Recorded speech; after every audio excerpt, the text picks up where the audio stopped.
ninkii Fijaysta Batua waa soo laabtay maalmahan xoogaa hargabkii iyo laf xanuunkii ahay codka iga xirnaa meelo badan qaraab muu aadeen laakiin ninkii wuxuu haystay dhankaas iyo Tamil Nadu filimkiisa lagu magacaabo Taliban maalin ka dambeysay sar u kacana caadi inuu sameeyay axad waxa la Full House waaye filim familiar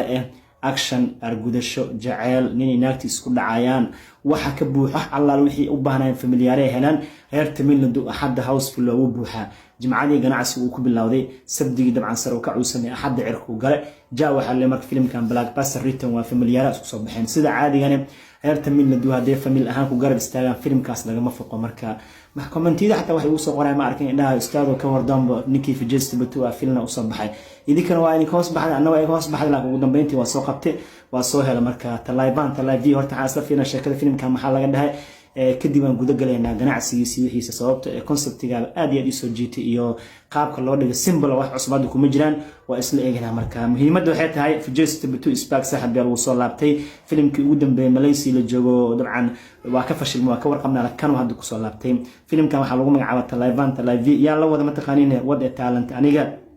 gabadhan oo xoogaa jiroska Nithya Menon xoogaa caylan oo atrishooyinka style ma ahan ayada iyo Cyberlava waa labada gabdhood ani koonfur hindi meel gooni ugu qoran filimada aad aan u jeclahay Nithya Menon atrisho kuwaad ka Fijaysta Batua laba talent asalana harwashiyaal iska caadi aan dhisaan ku aqoon labis iyo jim ku aadeen filimkan waxa director-keena lagu magacaabo Bandiraj sheekada uu doortana waa symbol Fijaysta Batua wuxuu iska joogaa tuuladii waxa iska jooga xaafadiisa ku nool yahay in xoogaa iska ladan waay gabar uu jeclaana aragtida kuwaad ku jeclaanaya waana Nithya Menon gabadhii asiga markay is jeclaadaan is guursan rabaanbo kadib waxa ka hor imaanay labada familka waxa ka hor imaanay gabadha cideeda aabaheedii hooyada iyo walaalkeeda waxay leeyihiinbo annaga ninkan nama soo gal mana fahmi karno nin qalifsan waay kuma guursanayo laakiin gabadhan waxay kaga cadday jaceelkeeda iyo sida uu aaminsan tahay waa isla fakanayaan waa ismasaafaysanayaan kadib marka waxa dhacaysa gabadha inay la noolaato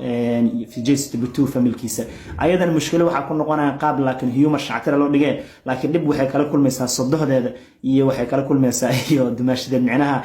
Batua hooyadiis iyo walaashiisa gabadha nafta u keenayaan oo kaga soo go'ol cideedii wixii u dul qaadan weynaysa asigana familkiisa lagama maro ayadana familkan u dul qaadan weynay cideedina waa soo dayaceen kadib waa isku dhacayaan waa la kala tagaa marka filimku waxa loo daawanaa qaybiis ugu dambeeyay sida isugu soo laabanayaan lamaanahan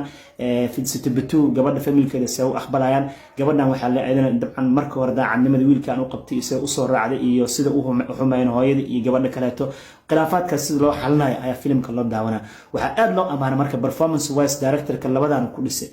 Batua oo nin isla qab weyn oo tiisa kali u go'an tahay oo gabadhan shalay ku soo raacday marka ay soo raacday familkiisa soo dhax gashanay uu taagan yahay sax qalad hooyada iyo walaashiga saxan ayadan ay ka tagtay marka ninkan waxa la husband oo gabadha jecel uu yahay waa nin kulkulul oo aan familkiisa laga marin ayadana waxa waay gabar innocent oo saygeeda u soo go'day laakiin waxay ugu soo go'day familkiisa ay ka heli waasay kadib marka labada dhinac meel ay haysata mala filimka marka waxa lagu dhisay labada performance-gan caadi ah reer Tamil Nadu marka sheekooyinka noocaas aad u jecel macawuslayaasha iyo kuwa caloosha weyn oo iska wataan fanaanadaha iyo noloshooda ka dhax arkaan marka iyo maamooyin kaliya u banaan iyo noloshooda ka dhax arkaan marka teemka filimku waxay arkeenbo inuu filimkooda u yahay darteed maalinkooda promotion lama sameeynin ganacsi macquul sameeyay sabdigi cirku gale axad maanta waxa la Full House meel kale istaagay mal macawusleyda xitaa maxay soo dhigteen cagafkii meel soo dhigteen filimkeeda daawanayaan si ay u daawadaan kuwii looska gaday xataa meel soo dhigteen daangada shalama dhax gadaa foorida sawirada arkay muuqaalka isbaag marka filimki positive review la kulmay 4 star la siinayo shaleemadii u buuxdo waxa la qiyaasaa weekend iska sii baashaale doono ilaa kooli ka soo baxay 14 ma dhow 2 isbuuc ka badan Fijaysta laba saaxiibayaal filimkan sheekadiisa maxay ku saabsan tahay horto filimka sheekadiisa waxay ku saabsan tahay nin lagu magacaabo Akasafiram waa Fijaysta Batua saaxiibayaal waana nin xarun oo baalkii malayga lagu sameeyo kuleh tuuladaas waana nin xoogaa iska ganacsata normal ah haddaba saaxiibayaal ninkan odagaa wuxuu guursanaa gabar lagu magacaabo RC oo sidoo kale Arasi sidoo kalena loo yaqaano Berarasi magaca filimkan waxa wata labadaas magac waxa isku wadata gabadha lagu magacaabo Nithya Menon oo ah quruxleyda filimada hadda koonfur hindiya si fiican ula qabsatay haddaba saaxiibayaal labada markay isguursadaan adigu bilooyin jawigu waa deganaaha waa la faraxsanaana kaal iska arag jawigu waa degan yahay buuq ma jiro jacayl socdo waa adigu wixii macnaha nin naag isqaba isku cusub isku sameeyay lahaayeen iyo xiriir noocaas dhex mari lahaay oo jacayl kalsooni ku dhahan tahay ayaa dhacay saaxiibayaal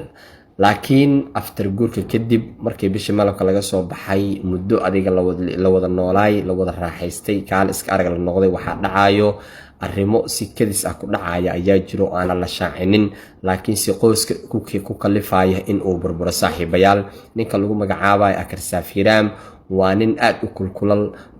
kulkulal mana degana waana nin aad dabeecadiisa ay u qalabsan tahay halka Nithia Menona ay tahay gabar degan jecelna familkeeda laakiin in ay gabadhan gurigeeda ay ka tagto waxa ku kalibay Akarsafiraam oo ah Vijay Sitbatu maadaama uu yahay nin aad u xanaaq badan mar walbana ku qeyliya gabadhan sidaan gooskooska ka aragnaba gooskooska Vijay Sitbatu aad ugu qeylinaya gabadhan dhowr mar ayaan aragnaba gooskooska marka aan daawanaynay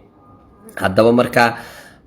gabadhan waxay aaday guriga waalidkeed ayay aaday 3 bilood kadib waxay soo codsanay in la furo ayay codsanay saaxiibayaal haddaba marka sheekada ama qoraalka filimka reviewga lagu ma cadeynin asbaabaha ay isku dagaalayaan labadooda asbaabta keentay in ay furiin isdalbadaan dhammaanba warbixinta lagu ma cadeynin laakiin filimka waxa loo daawanaya ayaa leeyahay waxa keenaba asbaabta sababta loo qoriyay sheekada waxa ay tahay filimka ayaaba ku dhisan sababta la isku dagaalay sababta furiinka loo codsaday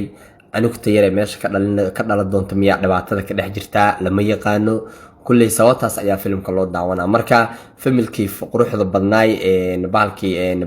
Bararasi iyo ninka lagu magacaabayo Akarsafiraam ma isku soo laaban doonaan ayaa filimka loo daawanaa saaxiibayaal haddaba marka filimkan 3 dig iyo bar ayaa lagu qiimeeyay saaxiibayaal sheekadiisana waa la amaanaa soo dhaweyn fiican ayuu helay positive review ayuu helay Vijay Sitbatu wuxuu rabaa filimkii IC inuu iskaga dhaqo saaxiibayaal kulley filimkan qaabka u budbudaya u jeedaa qaab oo filim uu gadmaya ila maqaab ekeen aniga gooskiisa markaan fiiriyo filim gadmaya ila maqaab ekeen laakiin hindida maxaan ku taqaanaa filim maraxa laga gadaaba adi kulley Allahu a'lam filimkan hadda waa la soo dhaweeyay 3 dig iyo bar ayaa la siiyay adikana kulley fikirkiina ka soo dhiibta saaxiibayaal filimkan intaas ayaan ku soo gabagabeynayna